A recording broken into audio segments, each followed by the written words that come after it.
നമ്മുടെ മുറ്റത്തും തൊടിയിലൊക്കെ ആയി പല വൃക്ഷങ്ങളും പച്ചക്കറികളും തൈകളൊക്കെ ആയിട്ട് ഇങ്ങനെ നട്ടുപിടിപ്പിച്ച് അതിനെ പരിചരിച്ചും തൊട്ടും തലോടിയൊക്കെ കഴിയുന്നതൊക്കെ ഒരു പ്രത്യേക മനസ്സിനുള്ളൊരു പ്രത്യേക സുഖം തന്നെയാണ്.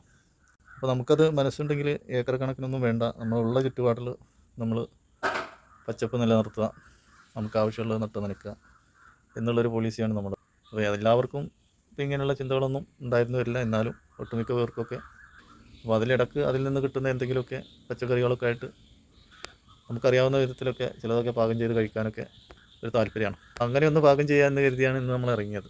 നമ്മൾ ഓമക്കായൊക്കെ പറിച്ച് ഓമക്കായ കാന്താരിയൊക്കെ ഉണ്ടാക്കുക എന്ന് കരുതി ഇറങ്ങിയതാണ്. അപ്പോഴാണ് നമ്മൾ ഓമക്കായയുടെ മരം തന്നെ വീണ് കിടക്കുന്നത്. അപ്പോൾ പിന്നെ പറിച്ചെടുക്കേണ്ടി വന്നില്ല, എത്രയോ ഉണ്ട്. അപ്പോൾ അതിൽ നിന്ന് ഒരെണ്ണം നമ്മളെടുത്ത് ബാക്കിയുള്ളതൊക്കെ നാട്ടുകാർക്ക് അയൽവാസികൾക്കൊക്കെ കൊടുക്കുകയും ചെയ്തു. നല്ല ഇനം പപ്പായ ആയിരുന്നു, നല്ല മധുരമുള്ള, പഴുത്ത് കഴിഞ്ഞാൽ നല്ല മധുരവും വലിപ്പമുള്ള പപ്പായ ആയിരുന്നു.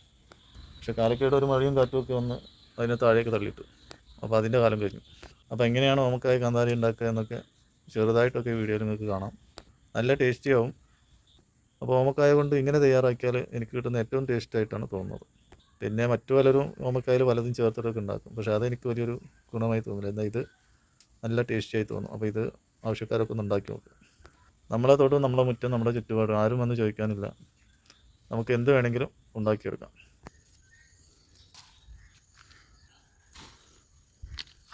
ഇപ്പോൾ കാന്താരി കൂടിക്കഴിഞ്ഞാൽ എരിവ് കൂടും, അത്രയും മതി.